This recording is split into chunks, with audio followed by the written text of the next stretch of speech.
नमस्कार दोस्तों। आज हम यूपी बीएड एंट्रेंस परीक्षा 2023 के जीके जीएस सेक्शन को लेकर बात करेंगे।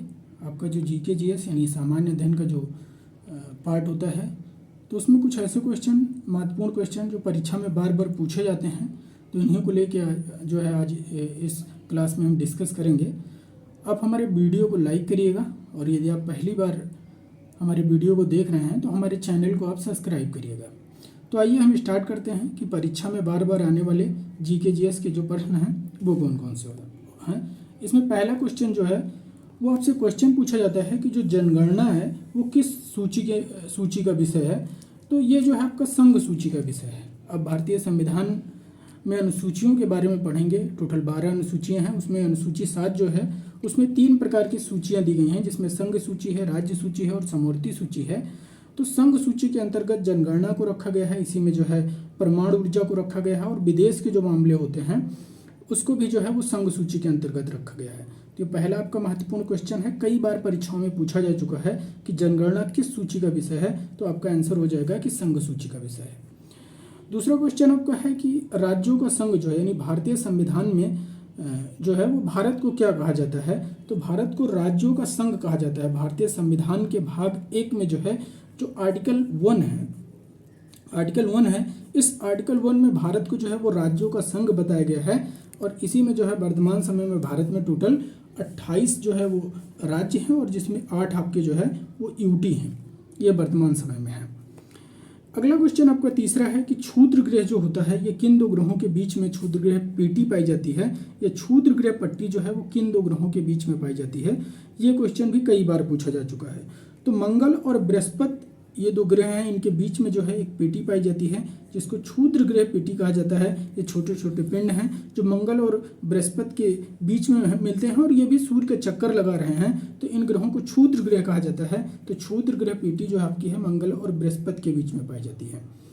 अगला क्वेश्चन आपका है कि तुलबुल परियोजना जो है वो किस नदी पे स्थित है। तो ये तुलबुल परियोजना जो है वो झेलम नदी पे है और वर्तमान समय में ये जम्मू कश्मीर राज्य में है और जम्मू कश्मीर जो है वर्तमान में एक राज्य न होकर बल्कि यूटी है।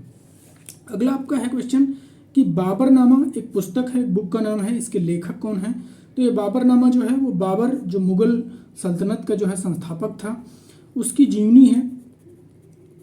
उसने अपनी जीवनी लिखी थी जो है, और जीवनी उसने तुर्की भाषा में लिखा था, तुर्की भाषा में, जबकि मुगलों की जो राज्य भाषा थी वो फारसी भाषा है।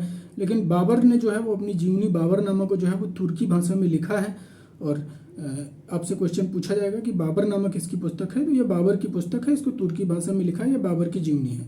इसके अलावा आप देखेंगे कि जो मुगल सल्तनत के कई शासक हैं जिनके किताबों के लास्ट में अगर नामा शब्द जुड़ा है तो वो उनकी जिस शासक के नाम के आगे नामा जुड़ा है, पीछे जुड़ा होता है, तो वो उनकी जीवनी होती है। जैसे अकबर नामा जो है अकबर की जीवनी है, शाहजहां नामा जो है वो शाहजहां की जीवनी है। तो ये क्वेश्चन आपसे पूछा जाता है।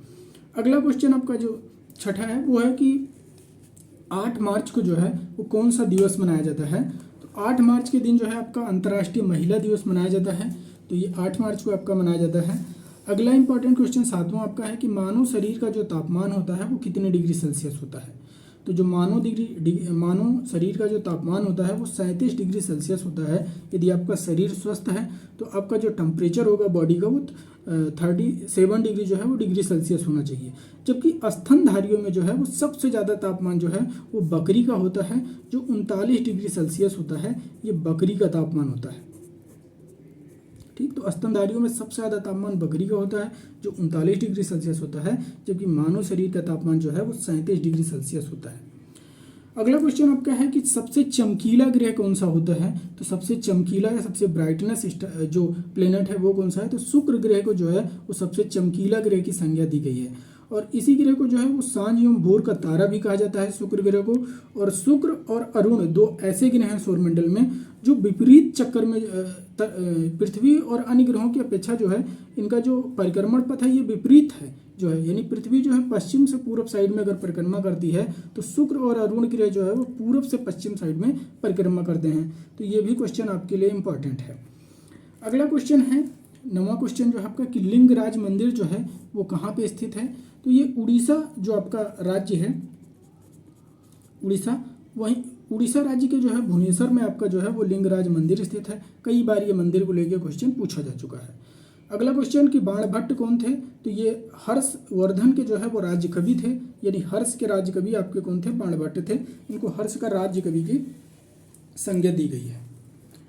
अगला क्वेश्चन आपका आता है कि योजना आयोग जो है इसका अध्यक्ष कौन होता है, तो योजना आयोग का अध्यक्ष जो है प्रधानमंत्री होता है। और योजना आयोग की जगह 1 जनवरी 2015 से जो है इसका नाम बदल के नीति आयोग कर दिया गया, NITI नीति आयोग कर दिया गया है। और इसका भी अध्यक्ष जो है वो प्रधानमंत्री होता है। जो भारत के प्रधानमंत्री होते हैं वो योजना आयोग या फिर नीति आयोग, इसका नाम बदल के कर दिया गया है, तो ये अध्यक्ष होते हैं इनके।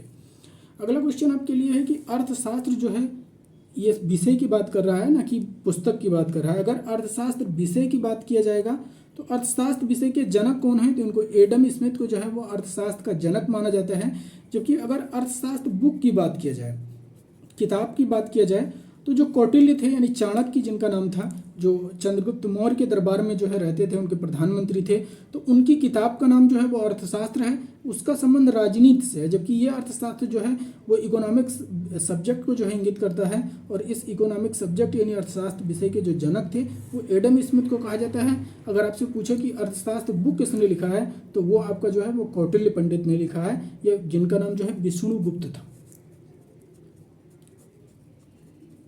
विष्णुगुप्त, इन्हीं का नाम जो है कौटिल्य पंडित था। ये नालंदा विश्वविद्यालय में जो है अध्यापक थे। और ये चंद्रगुप्त मौर्य जिन्होंने मौर्य वंश की स्थापना किया था, उनके प्रधानमंत्री भी थे, एक प्रकार से उनके गुरु भी थे जो है। अगला क्वेश्चन आपसे पूछा गया है कि शिक्षा को जो है वो किस अनुसूची में रखा गया, किस सूची में रखा गया है, तो शिक्षा आपका जो है वो समवर्ती सूची में रखा गया है। अभी पहले आपने देखा कि जनगणना की सूची का विषय था, तो वो संघ सूची का विषय था। तो संविधान के अनुसूची 7 में 3 प्रकार की सूचियाँ दी गई हैं। पहला संघ सूची, राज्य सूची और समवर्ती सूची। संघ सूची में वह विषय होते हैं जिन पर केवल केंद्र सरकार कानून बना सकती है, जबकि राज्य सूची में जो विषय होते हैं उस पर केवल राज्य सरकार कानून बना सकती है। जबकि जो समवर्ती सूची है उसमें राज्य सरकार और केंद्र सरकार दोनों कानून बना सकती है। लेकिन यदि एक ही विषय पर राज्य सरकार और केंद्र सरकार दोनों कानून बनाते हैं तो केंद्र सरकार द्वारा बनाया गया कानून जो है सर्वोपरि होगा, यानी उसी को मान्यता दिया जाएगा। तो शिक्षा समवर्ती सूची का विषय है। इसके साथ साथ ही वन भी जो है वो समवर्ती सूची का विषय है। परिवार नियोजन, जो परिवार नियोजन है ये भी समवर्ती सूची का विषय है, यानी शिक्षा वन और परिवार नियोजन जो है ये समवर्ती सूची के अंतर्गत आते हैं।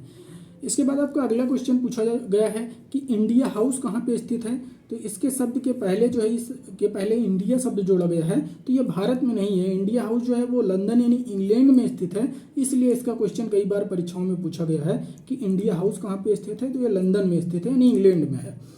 अगला क्वेश्चन इसी से रिलेटेड है कि ओपरा हाउस कहाँ पे है, यानी ओपरा हाउस जो है वो आपका कहाँ पे स्थित है, तो ओपरा हाउस जो है वो ऑस्ट्रेलिया में स्थित है। यानी इंडिया हाउस लंदन में है जबकि ओपरा हाउस जो है वो ऑस्ट्रेलिया में स्थित है। अगला जो सबसे महत्वपूर्ण क्वेश्चन है, कई बार परीक्षाओं में आपको देखने को मिलेगा, लाफिंग गैस यानी हंसाने वाली गैस किसे कहा जाता है, तो N2O को कहा जाता है, जिसका नाम नाइट्रस ऑक्साइड होता है। इसको हंसाने वाली गैस कहा जाता है, अर्थात इस गैस को अगर छोड़ दिया जाए तो आपको हंसी आने लगेगी जो है, तो इसीलिए इस गैस को जो है वो हंसाने वाली गैस या फिर लाफिंग गैस कहा जाता है। अगला क्वेश्चन आपका है कि मुद्राक्षस पुस्तक है, एक बुक है, इसके लेखक कौन थे, तो विशाख दत्त जो है इसके लेखक हैं। मुद्राक्षस पुस्तक के जो लेखक हैं वो विशाख दत्त हैं।